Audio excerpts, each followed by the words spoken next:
you guys, welcome back to my channel. Today we are going to learn to draw our own coloring pages. First thing you're going to want to do is get a pencil and a good eraser. And you're going to want to get a piece of paper to go ahead and draw your masterpiece on.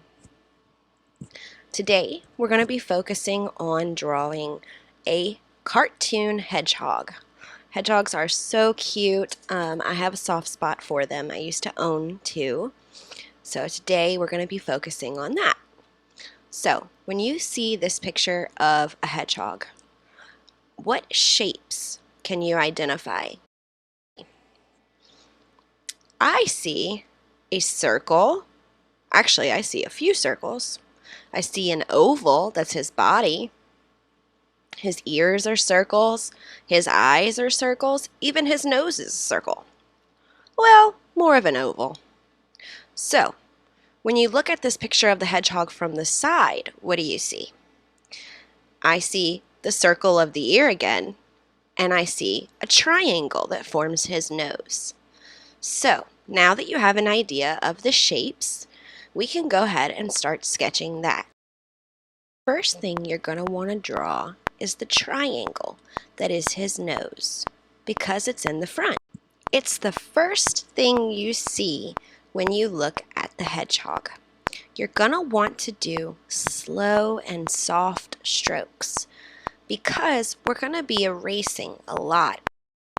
I'm going to put a picture of the hedgehog from the beginning in the corner of the video. This way you have a picture to look at while you're drawing.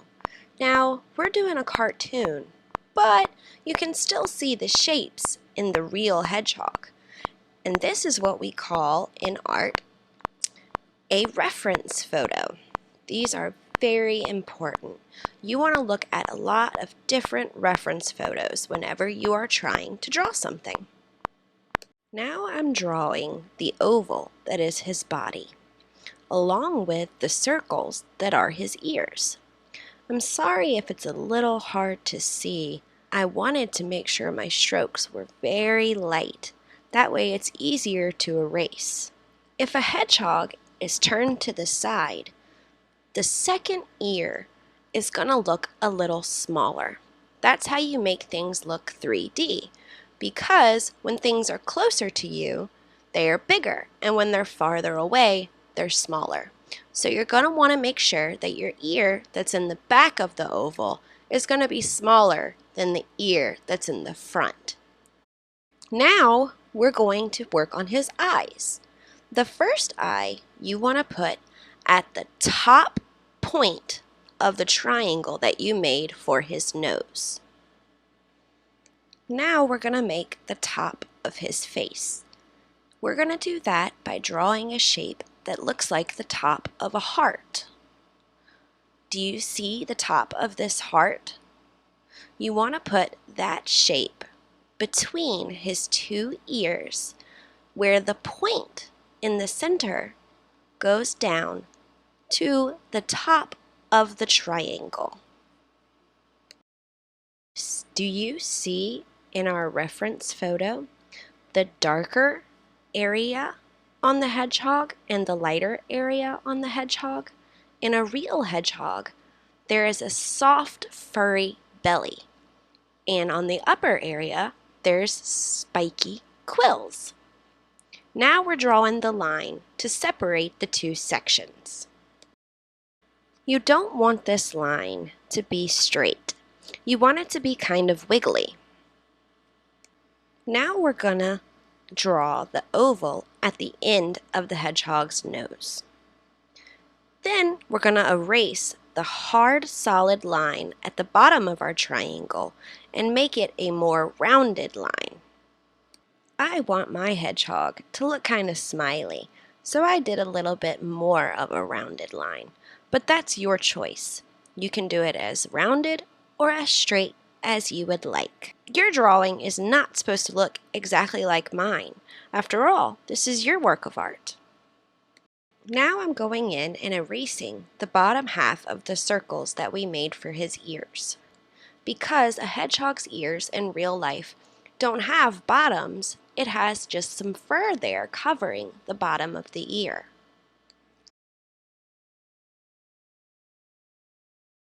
Then I wanted my hedgehog to have a little bit of a chunky chin. I think chunky hedgehogs are the cutest. But again, this is up to you. I wanted his tummy to come in a little bit more by his chin and then come out a little bit bigger in his belly so that he looked like he had a cute, chunky belly.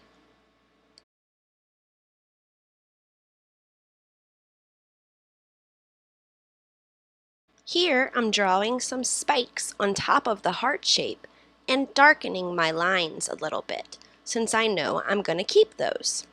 The spikes are just tiny triangles. Think of a shark's fin, but smaller. And now we're back on the other eye. We're going to do a half eye on that side, just like we did on the ear, because that eye is further back. So it would be smaller and not completely seen. Then I start back on the spikes on the wiggly line that we drew earlier to separate the quills from the soft underbelly. You want to do a bunch of triangles, just like the shark's fin, on that line. Now you want to do the same triangle shape on the top part, where his quills would be. You want these to go in a bunch of different directions, and some smaller and some larger, just like I did here. On the back side of my hedgehog, I put them where they were laying down, because that's a sign of a hedgehog that is happy, and I want my hedgehog to be a happy, chunky little guy. Now I'm adding some detail to his eyes. I add another circle around the circle we originally drew. That way it looks like the iris of his eye. Inside of that, I do two smaller circles that look like a little bit of light reflecting.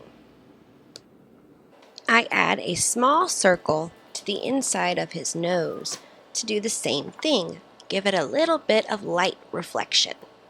Then I start making the triangle shapes like we did on the top, all through the quilled area of the hedgehog. You want to have a bunch of different sizes in there. Some smaller ones, some larger ones. You can do some close together, some spread apart, whatever you think looks good. Don't be afraid to erase and try again if you don't like the way something is looking.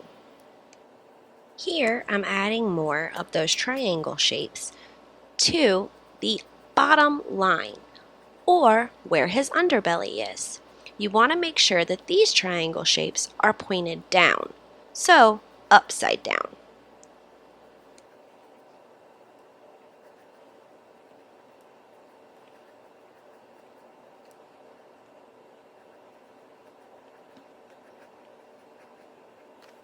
Oh yay, we're on our last step. Now we're going to draw his legs. His legs are really just 4 lines with some U shapes on the bottom to make his toes.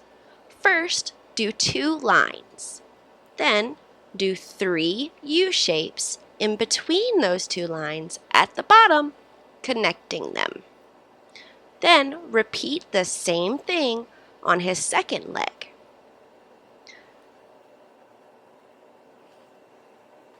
His back leg is just a small circle with a U shape on the side to make a toe.